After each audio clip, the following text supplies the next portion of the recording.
Clara la huelga, hay hambre en las casas, es mucho el trabajo y poco el jornal. Y en ese entrevero de luchas sangrientas se venga de un hombre la ley patronal. Preguntas de un obrero que lee. Un podcast de historia sobre la clase trabajadora.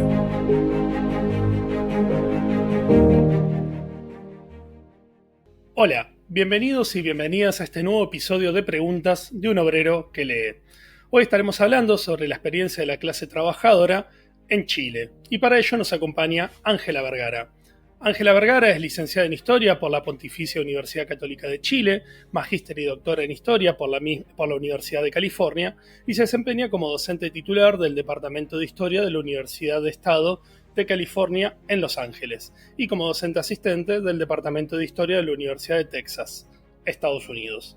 Su primera investigación fue sobre los pobladores de Puerto Montt y la masacre de Pampa Irigoyen en 1969.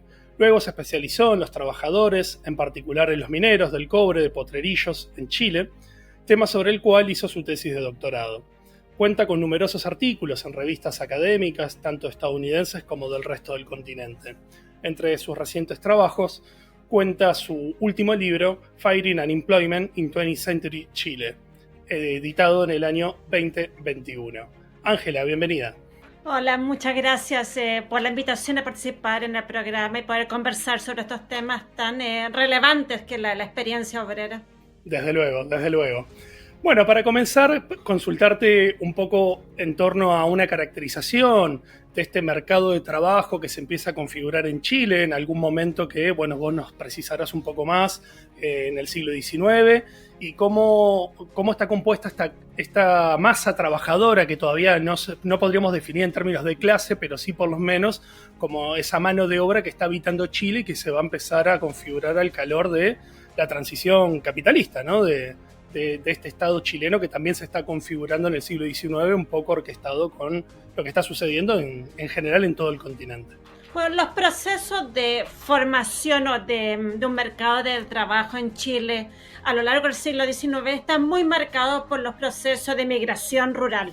Es decir, el grueso de la población que va a ser parte eventualmente de la mano de obra en el salitre, en las ciudades, la construcción del ferrocarril, de las obras públicas, viene en sus orígenes una mano de obra rural que está de alguna forma expulsada de los campos, ya sea por el crecimiento demográfico, ya sea por las situaciones de abuso que existía en la gran propiedad latifundista del campo. Entonces yo creo que hay una experiencia fundamental que tiene que ver con estos procesos migratorios, que en parte, sobre todo a fines del siglo XIX, cuando el mercado de trabajo no operaba de una forma automática en el sentido capitalista de la palabra, muchos de estos trabajadores y sus familias migraban a través del enganche, que era una suerte de contrato, un adelanto en el cual los reclutadores de la mano de obra viajaban a los pequeños pueblos en el sur de Chile o en la zona central,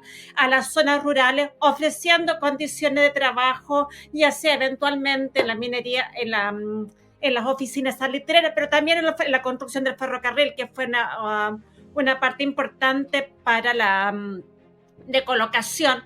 Entonces hay una forma en la cual hay estos enganchadores que van visitando, reclutando, y parte de estas historias obreras también están marcadas por este primer abuso que sucede en la forma de reclutamiento. Y hay una gran historiografía al respecto, pero un poco para resumir, que tiene que ver cómo estos reclutadores ofrecían un mundo maravilloso en cuanto a salario, condiciones de trabajo, en cuanto a expectativas, que contrastaba mucho con lo que existía en el campo, sobre todo en el acceso al salario o en el acceso a mejores condiciones de vida. Pero estas promesas nunca se materializaban. Eran muchas veces promesas incumplidas. No llegaban a satisfacer las necesidades básicas de los trabajadores. Entonces, hay lo que me gusta como menciona esta situación de como un primer abuso que tiene que ver en cómo se migraba, en lo que se ofrecía y lo que realmente pasaba eventualmente cuando la gente llegaba a trabajar a los distintos lugares. Claro, y en ese sentido, porque vos remarcabas la cuestión de la migración, ¿siempre entendía como una migración interna o también acá tenemos una fuerte presencia de una inmigración de ultramar? ¿Cómo se daba ese proceso? Tenemos una migración ultramar, pero no como en el caso argentino, en el caso de los países que miraban hacia el Atlántico, que hay una migración masiva en las ciudades. Sí hay una migración, yo diría, fronteriza, que no ha sido muy bien explorada, pero creo que es importante. Hay que tomar en cuenta además que toda la experiencia del norte de Chile está condicionada por la guerra y por la ocupación chilena de otros territorios. Entonces hay, no sé si la llamaría una migración en ese sentido, pero una absorción de mano de obra que tenía otra nacionalidad. Pero quienes han estudiado la minería, sobre todo la minería en el norte de Chile, han visto los procesos de migración, sobre todo de Bolivia, incluso del norte de Argentina y de Perú, a trabajar en la salitrera. Hay migración también en la zona de la Patagonia. Yo creo que ahí quienes lo han estudiado lo han visto como un espacio regional donde el tema fronterizo es menos relevante, sobre todo en el sentido de la frontera con Chile y Argentina. Y ahí en la historia de radicalización hay presencia de trabajadores españoles, italianos, sobre todo en las tradiciones anarquistas que llegaron a esa zona. Pero yo no diría que hay esa migración en parte de esos flujos del Atlántico como se ven en los países que miran hacia el Atlántico, una migración mucho más reducida en ese sentido. Claro, claro, tal cual. Así que mayoritariamente este mercado de trabajo que se empieza a conformar lo hace fundamentalmente a partir de migraciones internas y en esta coyuntura un tanto particular, ¿no? Como va a ser la guerra del Pacífico. En esta clave consultarte qué rol tiene esta guerra en la configuración, no solo del mercado de trabajo o su reconfiguración, considerando que si la industria salitrera está mayoritariamente hacia el norte de Chile, bueno, está relativamente cercana a la zona más bien del conflicto bélico, ¿no? En este sentido, los vínculos con la guerra, la absorción, como vos planteabas, de esta mano de obra que podía pertenecer a Perú o a Bolivia o en parte en Argentina, pero que al calor de la guerra se va a terminar reconfigurando al interior de las nuevas fronteras que la guerra deja. ¿Qué impacto va a tener esto en la nueva forma de reclutación de esa mano de obra? ¿Hay un antes y un después con la guerra en términos de organización de la masa trabajadora o no lo hay? Esa es una pregunta interesante. Yo creo que hay dos elementos que son importantes ahí mencionar. Uno, cómo la guerra actuó también como una forma de chilenizar y también de disciplinar la nación chilena. Es decir, como todo conflicto bélico es importante en el sentido de que impone una idea de nación que muchas veces no existía. Creo que también contribuyó muchas veces por la movilización de las tropas y todo lo que eso conllevaba a que agilizó los procesos migratorios, sobre todo en el campo, en el sentido de que las personas, los hombres, sobre todo que iban a pelear a la guerra, eventualmente se van quedando en otros lugares. Entonces produjo un desarraigo que creo que es importante mencionar, que contribuye de alguna forma a modernizar los procesos de inmigración, etcétera.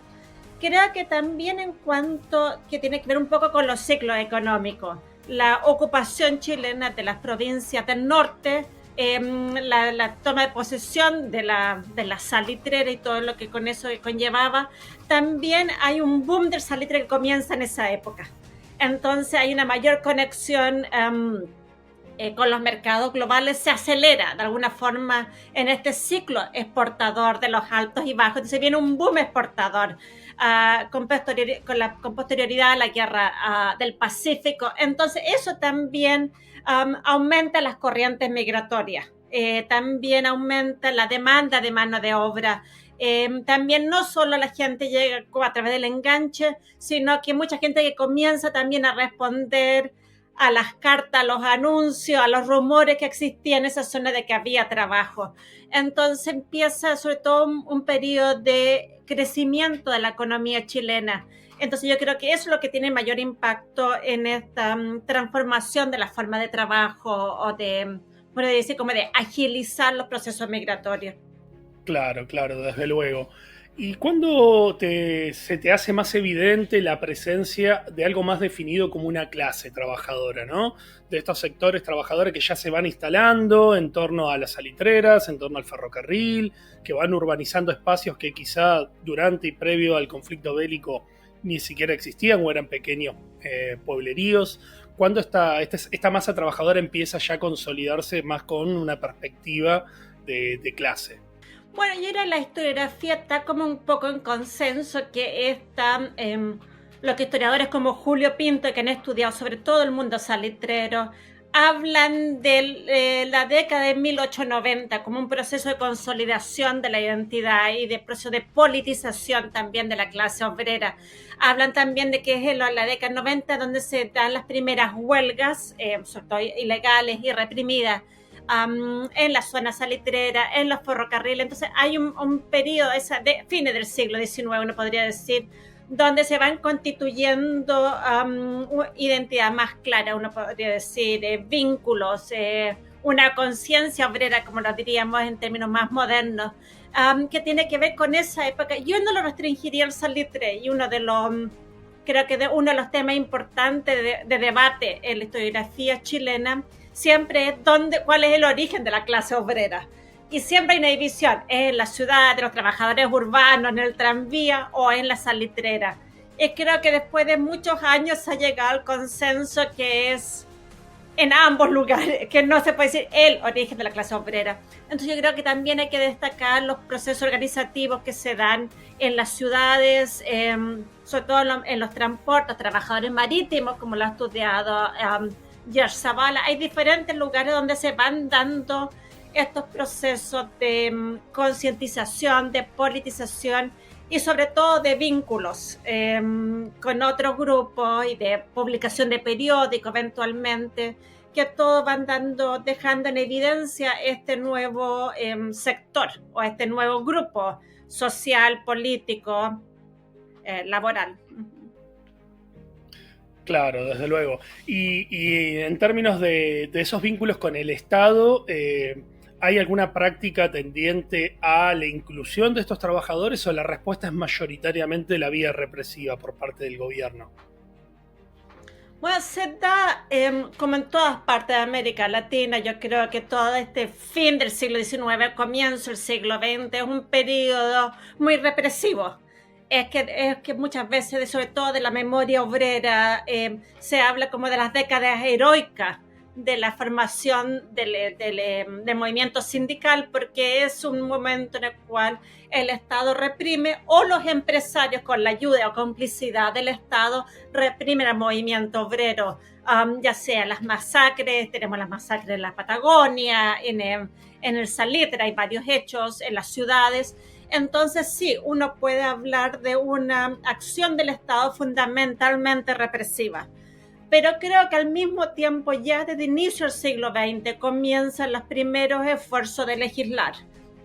Y que si bien las primeras leyes son de 1907, 1908, esfuerzos de legislar en cuanto a las condiciones de trabajo, a las condiciones de seguridad sobre todo, o de regular el salario.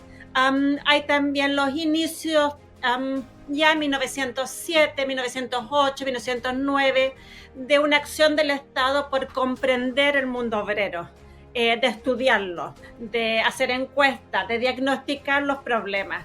Entonces hay una preocupación que comienza a surgir en algunos sectores más ilustrados, más progresistas, de poder comprender cuáles son los problemas que aquejaban y cómo solucionar en algún caso, o cómo responder a esta gran militancia y combatividad también que se veía en muchos lugares. Entonces yo creo que comienzo del siglo XX uno podría decir que no, la actividad represiva continúa, y tenemos todavía y continúa por gran parte del siglo XX, yo diría, pero coexiste con un esfuerzo legislador que de alguna forma también busca cooptar o controlar muchas veces estos grupos obreros. Claro, pero bueno, lo que prima, como vos decías, en líneas generales, en la experiencia latinoamericana, en estos gobiernos a veces caracterizados como órdenes conservadores, digamos, ¿no? Es generalmente la vía represiva y y en ese sentido dialoga muy, muy bien con lo que también acontecía, bueno, en Argentina o en el Río de la Plata en general, digamos. Consultarte en este sentido, ¿qué impacto tuvieron las corrientes ideológicas en esta clase trabajadora en formación y cuáles fueron en definitiva las que ayudaron a articular las primeras formas de organización y combatividad? En cuanto a, yo creo que hay varias corrientes ideológicas que van influyendo en el movimiento obrero desde fin del siglo XIX. Está la gran influencia anarquista, y creo que eso es importante, sobre todo en los trabajadores portuarios, los trabajadores marítimos, en algunos lugares urbanos, donde el anarquismo tuvo una gran influencia en la formación de grupos de estudio. Y también creo importante en vínculos transnacionales, porque se conectaban también con otros dirigentes anarquistas o periódicos anarquistas, ya sea en otras partes de América Latina, que circulaban esos años. Hay también una gran influencia del mutualismo, y yo creo que es importante porque se van creando sociedades mutuales de ayuda, de cooperación, que eran muchas veces no necesariamente radicalizadas, pero que tenían como objetivo resolver los problemas cotidianos y ante la falta de legislación, ya sea los gastos funerarios, los gastos de enfermedad, el apoyo a la familia y también instancias de recreación, de fiestas. Entonces yo creo que es importante destacar la influencia también del mutualismo que se desarrolla en algunos sectores. Hay también una influencia que eventualmente va a ser parte de lo que será el Partido Comunista en Chile, fundado por Recabarren, y yo creo que ahí también hay una influencia que va reemplazando de alguna forma las tendencias anarquistas y se van a hacer con mayoritaria en el movimiento obrero. Pero yo creo que mi impresión es siempre que hay una gran heterogeneidad de experiencias.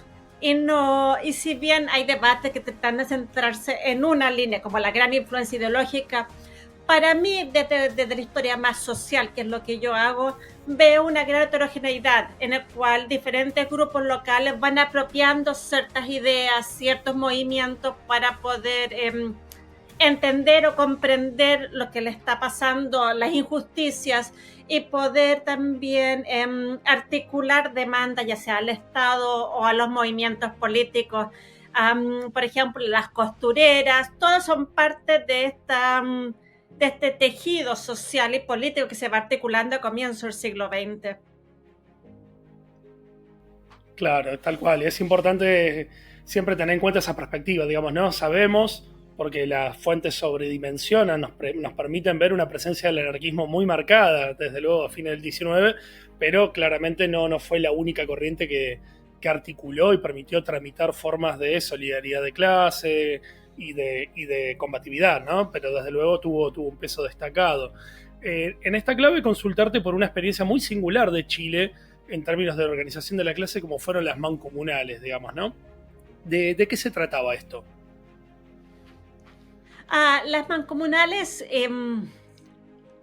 reunían a diferentes, sobre todo en el salitre, y reunía a diferentes grupos obreros como en la idea de tener una gran confederación, de poder conectar distintas demandas locales en una demanda más amplia. Entonces, lo que es importante con las mancomunales, sobre todo, es cómo se pasa de lo local a una visión más de transformación nacional o de la industria, de reunir y de articular grupos de trabajadores que pueden tener salitre en los ferrocarriles, en los puertos, y poder avanzar en demandas, ya sea de una huelga general, que son las cosas como más importantes, que tienen mayor cabida. Entonces, claro, son momentos en los cuales tú ves que se pasa de lo local, de las demandas muy concretas y específicas de una fábrica, de un grupo de trabajadores, a tener una visión mayor o más nacional a más largo plazo de lo que puede ser la demanda obrera.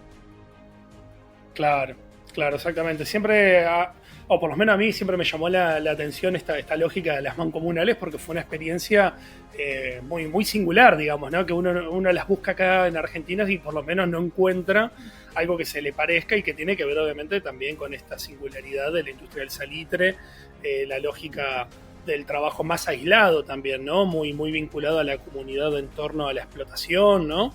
Y las lógicas también de solidaridad y de vinculación de la clase con el afuera de la localidad, ¿no? Que claramente configura formas de solidaridad y de conexión distintas a lo que se pueden dar posiblemente, no sé, en Santiago de Chile, en la lógica más urbana. En esta clave también consultarte por uno de los grandes hitos, digamos, ¿no? Fundacionales de la lucha de la organización obrera en Chile, y como va a ser la masacre de Santa María de Iquique, ¿no? ¿De qué se trata este proceso y por qué tiene la relevancia histórica? Uno conoce hasta las cantatas, ¿no? Digamos que la nueva canción chilena ha recuperado, que es algo maravilloso poder recuperar algo de ese peso emotivo y simbólico, ¿no? Que reviva 100 años después, ciento y tantos años después, nos habla de algo que marca fuego, digamos, ¿no? La memoria obrera chilena. ¿Qué se trató? ¿De qué se trató este proceso? Yo creo que un paso atrás en el simbolismo de las masacres o la importancia de la memoria obrera, sobre todo en la historia de Chile. Hay un libro de un poeta, autor, cantor, Patricio Mans, que se llama Las grandes masacres en la historia de Chile, y que fue originalmente publicado por la editorial Quimantú durante los años de la Unidad Popular. Y él ve las grandes masacres brevemente. Santa María de Iquique, San Gregorio, etcétera. Hay como hitos.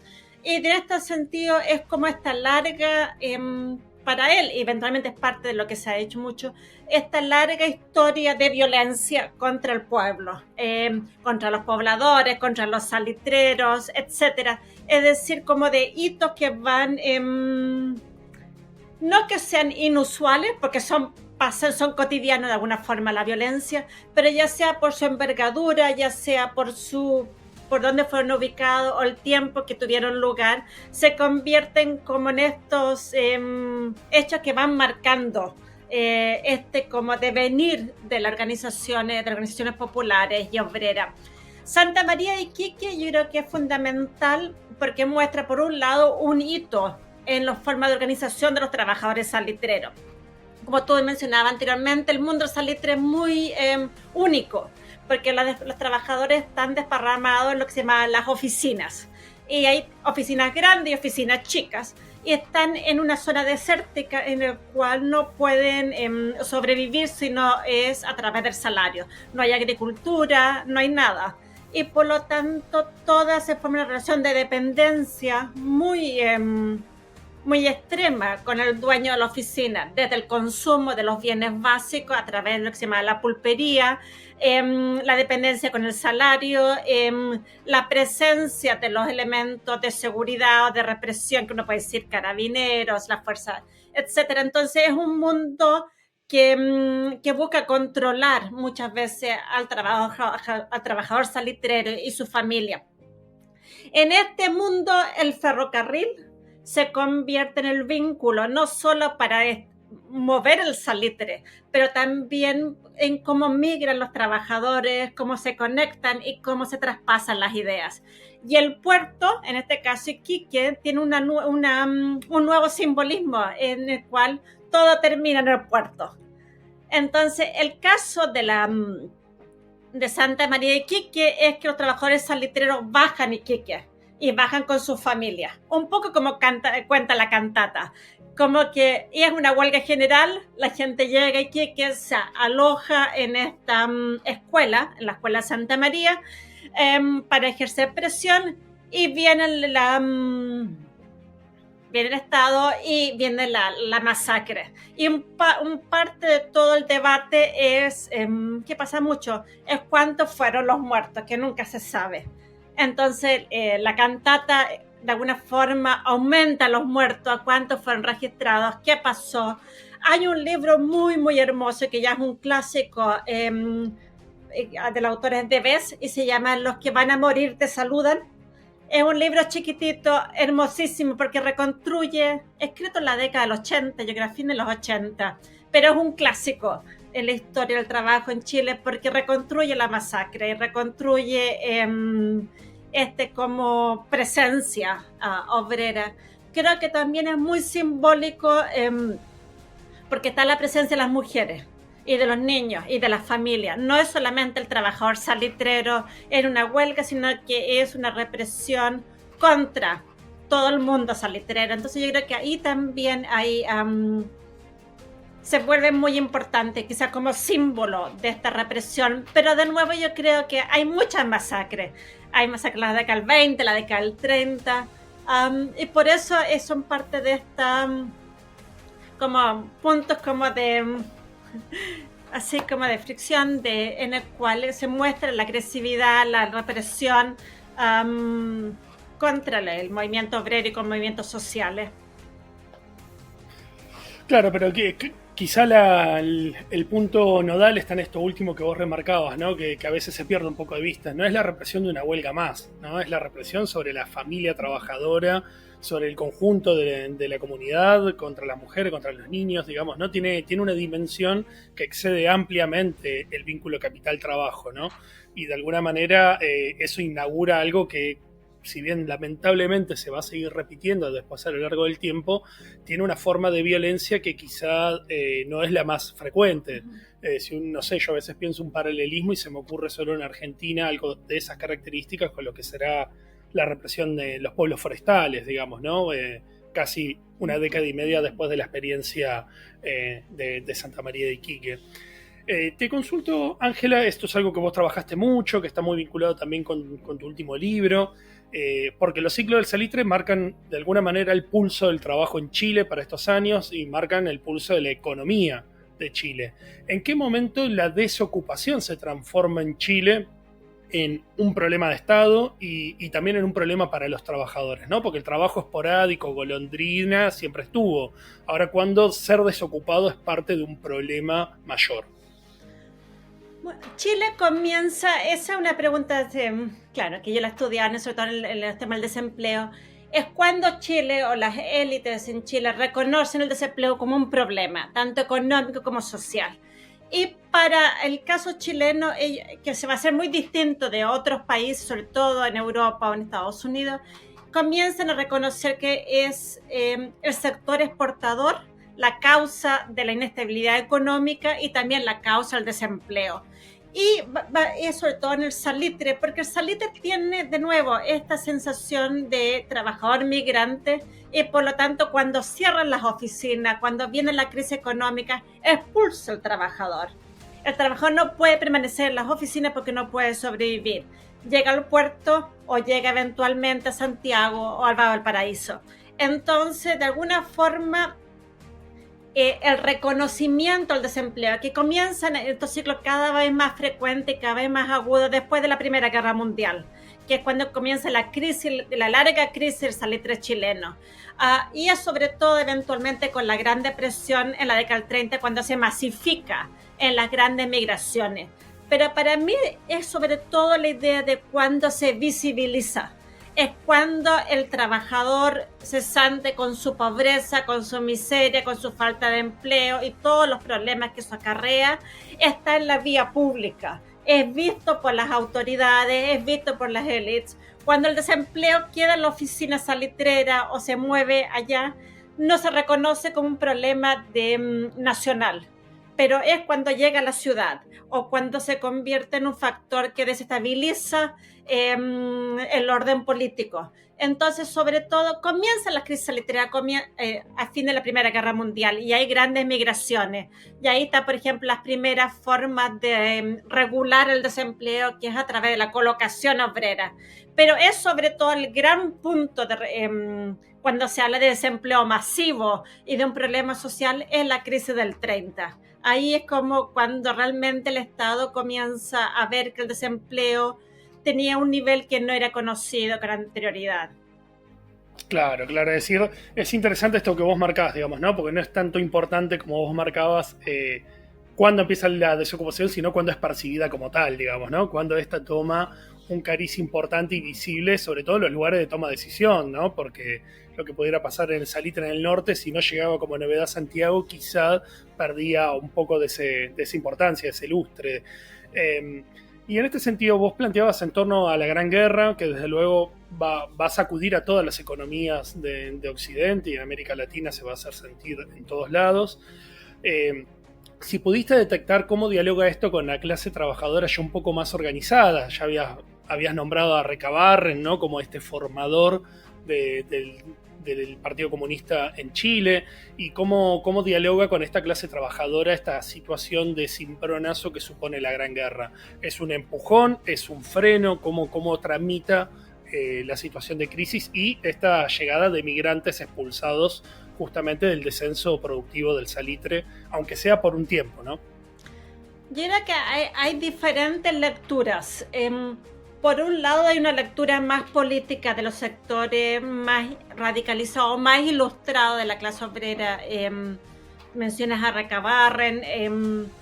En ese sentido hay una lectura de la crisis, tanto de la crisis de fin de la Primera Guerra Mundial y después cuando será la crisis del 30, de que son crisis capitalistas. Que por lo tanto demuestran la fragilidad de un régimen capitalista o las contradicciones de un régimen capitalista. Hay que tomar en cuenta que también está el impacto de la Revolución Rusa a fin de la Primera Guerra Mundial. Entonces son crisis económicas, pero también hay un cuestionamiento del régimen capitalista. Está la Revolución Mexicana, entonces hay varios momentos que uno puede decir, tanto a nivel continental como a nivel mundial, que van de alguna forma sacudiendo yo creo como el consenso que podía haber existido de que el capitalismo iba a producir empleo o iba a producir modernización económica. Entonces yo creo que hay esa lectura y uno puede verla en los escritos más políticos o más en la prensa obrera, etcétera, que van mostrando esta crisis como resultado ya sea del imperialismo, de las potencias extranjeras y también, como dije ya, de la crisis estructural del sistema capitalista. Entonces está en eso a nivel político, pero también yo creo que es importante de ver cómo desde los propios trabajadores van sintiendo el impacto del desempleo. O van sintiendo el impacto de las crisis. Y uno de los elementos que se ha mencionado, que ha sido estudiado también para otros países, es cómo las crisis van erosionando el sistema de paternalismo industrial, o esa promesa que el patrón te va a proteger, que el patrón te va a entregar beneficios, la habitación, etc. Entonces hay un aumento de la conflictividad social en empresas que habían tenido, por ejemplo, la industria textil en el sur de Chile, que había sido empresa muy paternalista, con beneficios, etcétera. Pero estas crisis van de alguna forma mostrando que esas promesas no se mantienen, no sostienen el tiempo. Que cuando viene la crisis económica te van a expulsar. Y da lo mismo que te hubieran dicho que eras parte de la gran familia obrera. Entonces yo creo que es también, si bien eso no lo he estudiado, pero un tema que me interesa mucho, que es cómo la crisis va cuestionando o mostrando que el discurso paternalista es frágil y que no se sostienen. Y si de alguna forma también, y eso te lo hago más bien como pregunta, eso va buscando una legislación que proteja. Que la protección ya no puede ser solamente el patrón, sino que también tiene que venir del Estado. Entonces yo creo que ahí es una discusión a largo plazo que se va dando en el siglo XX, pero es también la necesidad de una legislación, de proteger, de tener derechos, de que no te pueden echar de un día para otro, porque cayó el precio. Entonces yo creo que hay varios temas, un poco resumiendo, porque la cosa más política en todo el debate sobre el capitalismo y la revolución, una cosa más, sobre todo a nivel de las empresas que tenían una trayectoria de paternalismo industrial a comienzos del siglo XX, de cuestionar ese vínculo o de que muestra estas fisuras. Y por otro lado, una búsqueda de la protección del Estado o la importancia de que el Estado entregue beneficios básicos. Claro. Y claro, es importante porque esto también muestra de alguna manera esa continuidad con las falsas promesas del enganche que vos mencionabas al inicio, digamos, ¿no? A fin del siglo XIX, bueno, estaban las falsas promesas, no se cumplen. Pasan 30 años y el paternalismo industrial de las industrias que se van consolidando al inicio del siglo XX te muestra la misma fragilidad, digamos, ¿no? Esa pertenencia a la familia de la industria resulta igual de frágil o igual de incumplidora que a fines del siglo XIX. Y es interesante ver ahí cómo dialoga algo que era parte del vocabulario de época. El conflicto de la clase trabajadora siempre se dirimía en esta lógica de capital versus trabajo, ¿no? Era burguesía, trabajadores, el Estado por fuera. Y cómo acá el Estado empieza a ser requerido por las dos partes, digamos, ¿no? Bueno, este Estado como tercera pata que tiene que mediar, ¿no? Un poco entre proteger la inestabilidad que puede generar el ciclo del salitre, pero también proteger a los trabajadores y de alguna manera a las patronales también, ¿no? Desligándole el problema del desempleo al Estado y a los trabajadores la protección por parte de este. Sí. Y creo que sí, ahí la entrada del Estado es un tema fundamental, no solo en Chile, sino también en otros países de América Latina, que también viene influido por nuevas corrientes internacionales. Entonces podemos mencionar la fundación de la Organización Internacional del Trabajo, de la Organización Internacional del Trabajo, después de la Primera Guerra Mundial. Hay todo un lenguaje que comienza a circular que tiene que ver un poco con la mediación, como tú decías, la necesidad no solo del conflicto, de mediar en el conflicto capital y trabajo, de intervenir un poco, un nuevo consenso de que era necesario